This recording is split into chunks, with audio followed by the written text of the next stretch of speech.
अस्सलाम वालेकुम, मैं हूं फारूक बलोच, बिज़नेस जर्नलिस्ट समा डिजिटल। लिस्टेड कंपनी से प्रॉफिट लेने के दो तरीके होते हैं, एक जब उसका शेयर प्राइस ऊपर जाता है और दूसरा डिविडेंड। और अगर इन दोनों को मिला लिया जाए तो इसको हम टोटल रिटर्न यानी कुल मुनाफा कहते हैं। शेयर प्राइस गेन के हवाले से हम पास में काफ़ी वीडियो कर चुके हैं, तो आज हम फोकस करेंगे डिविडेंड के ऊपर कि ये क्या होता है और इन्वेस्टर्स इन्वेस्टमेंट करने से पहले इसको क्यों देखते हैं। कंपनीज जो मुनाफा कमाती हैं उसका कुछ हिस्सा जो है वो शेयर होल्डर्स तक मुंतकिल करती हैं, इसको हम डिविडेंड कहते हैं। इसकी मैं आपको मिसाल देता हूँ। अगर आपके पास 10,000 शेयर्स हैं एक कंपनी के और उस साल में वो 3 रुपये का डिविडेंड अनाउंस करती है, तो 30,000 रुपये का प्रॉफिट आपको सिर्फ डिविडेंड की सूरत में मिल जाएगा।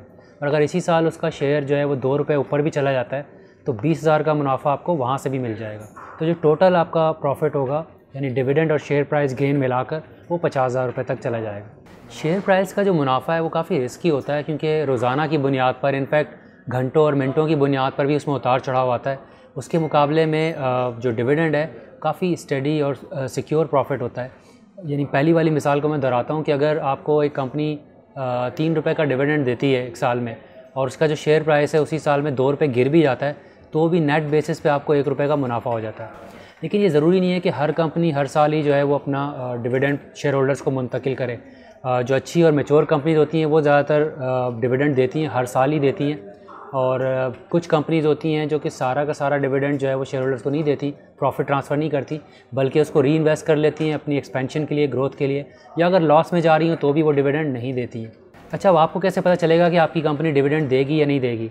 कानून के मुताबिक जो लिस्टेड कंपनीज़ हैं वो हर 3 महीने में अपनी जो फाइनेंशियल रिपोर्ट्स होती हैं वो फाइल करती हैं, स्टॉक एक्सचेंज पे नोटिस भेजती हैं और इसी में वो अनाउंस कर देती हैं कि वो डिविडेंड दे रही हैं या नहीं दे रही हैं और कितना डिविडेंड दे रही हैं। तो जब अगर वो अनाउंस करते हैं कि वो डिविडेंड दे रहे हैं तो साथ ही में वो अपनी बुक क्लोजर डेट्स भी बताते हैं। और अगर आपके पास कंपनी का शेयर है तो 3-4 दिन पहले उस डेट से आपको उसको होल्ड कर लेना चाहिए, ताकि जब उसका डिविडेंड की जब डेट आए तो आप उसको अवेल कर सकें। एक कंपनी कितना डिविडेंड देगी एक साल में, या उसका डिविडेंड का जो रेट ऑफ रिटर्न क्या है वो हम कैसे निकाल सकते हैं? इसके लिए एक चीज़ होती है डिविडेंड यील्ड। ये एक फाइनेंशियल रेशो, एक फार्मूला है। इसके ज़रिए आप अंदाज़ा लगा सकते हैं कि जो मुतवक्को शरह मुनाफा है सिर्फ डिविडेंड प्रॉफिट की वो क्या हो सकती है। फ़र्ज़ करें जिस कंपनी में आप इन्वेस्ट करना चाह रहे हैं उसने पिछले साल 3 रुपये का डिविडेंड दिया था और उसका जो इस वक्त शेयर प्राइस चल रहा है वो 150 रुपये का है। तो 3 को आप 150 से डिवाइड कर लें और 100 से मल्टीप्लाई कर लें तो उसका डिविडेंड यील्ड आ जाएगा तकरीबन 2%। अब आपके जहन में सवाल आ रहा होगा कि जिस कंपनी का डिविडेंड यील्ड यानी रेट ऑफ रिटर्न हाई होगा, क्या उसके अंदर इन्वेस्टमेंट करना अच्छा डिसीजन होगा? ये ज़रूरी नहीं है, इनफैक्ट ये थोड़ा कॉम्प्लिकेटेड है। इसको मिसाल से समझने की कोशिश करते हैं। फ़र्ज़ करें आपके पास 500 रुपये हैं, इसको या तो आप कंपनी ए में इन्वेस्ट कर सकते हैं या कंपनी बी में कर सकते हैं। कंपनी ए जो है उसका जो शेयर प्राइस है वो 18 रुपये और डिविडेंड यील्ड कह लें तकरीबन 8.3%, और इस हिसाब से वो हर शेयर पे आपको 1.5 रुपये का मुनाफा दे सकती है। दूसरी तरफ कंपनी बी का शेयर जो है वो 500 रुपये का और उसका जो डिविडेंड यील्ड है वो 2% है। इस लिहाज से वो आपको हर शेयर पे 10 रुपये का मुनाफा दे सकती है। तो एब्सोल्यूट टर्म्स में तो आपको नज़र आ रहा है कंपनी बी में हर शेयर पे 10 रुपये का मुनाफा है और कंपनी ए में हर शेयर पे 1.5 रुपये का। लेकिन अगर आप रिटर्न ऑन इन्वेस्टमेंट की बेस पे देखें तो कंपनी ए जो है वो अच्छा ऑप्शन है, क्योंकि अगर आप 500 रुपये कंपनी ए में लगाते हैं तो हर शेयर पे 1.5 रुपये मुनाफा है, और क्योंकि 18 रुपये का शेयर है आप ज़्यादा शेयर ख़रीद सकते हैं, तो वो आपको तकरीबन 40 रुपये का रिटर्न देगी डिविडेंड की सूरत में। जबकि कंपनी बी में अगर आप 500 रुपये लगाते हैं तो एक ही शेयर ख़रीदेंगे, वो आपको सिर्फ 10 रुपये का रिटर्न देगी। लेकिन इसकी फ्लिप साइड यानी दूसरा पहलू भी है।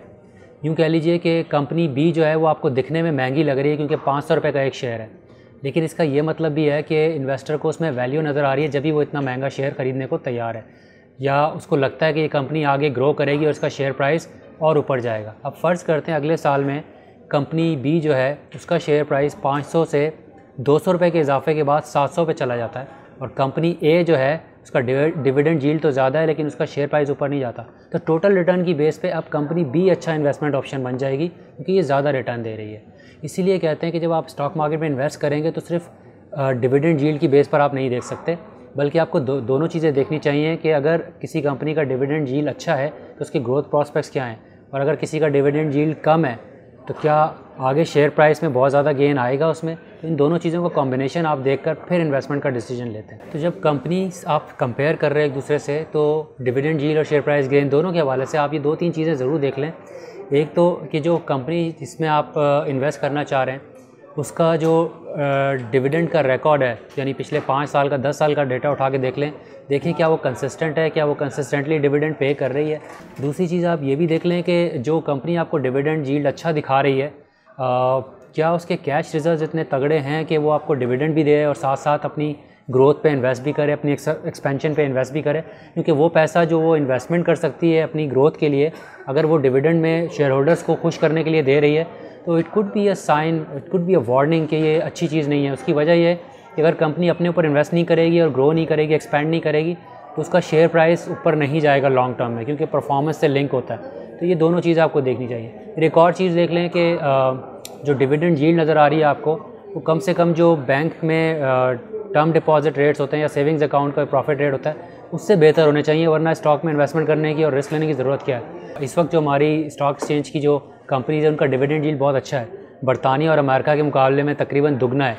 यूँ कह लें कि अगर इंग्लैंड और अमेरिका में आपको 2 से 4% तक डिविडेंड यील्ड मिल रहा है, तो KSE 100 कंपनीज़ जो है वो तकरीबन 6% जो है वो डिविडेंड यील्ड दे रही हैं। बल्कि टॉप 5 कंपनीज़ की अगर बात कर ली जाए तो उनका डिविडेंड यील्ड 10% से लेकर और 15% तक है, जो कि बहुत अच्छा है। तो पूरी बात का खुलासा अगर किया जाए तो डिविडेंड यील्ड जो है वो एक अच्छा टूल है टू असेस कि जो आप कंपनी में इन्वेस्टमेंट करने वाले हैं वहाँ से आपको कितना रिटर्न मिलने वाला है, लेकिन ये वाहिद टूल नहीं है। इसलिए आपको दोनों चीज़ें देखनी चाहिए कि शेयर प्राइस गेन के भी प्रॉस्पेक्ट्स क्या हैं कंपनी के, और डिविडेंड यील्ड कितना दे रही है। क्योंकि हो सकता है डिविडेंड यील्ड बहुत ज़्यादा हो लेकिन कंपनी ग्रो ना करे, उसके बरक्स डिविडेंड यील्ड हो सकता है कम हो लेकिन कंपनी शायद ग्रो करे।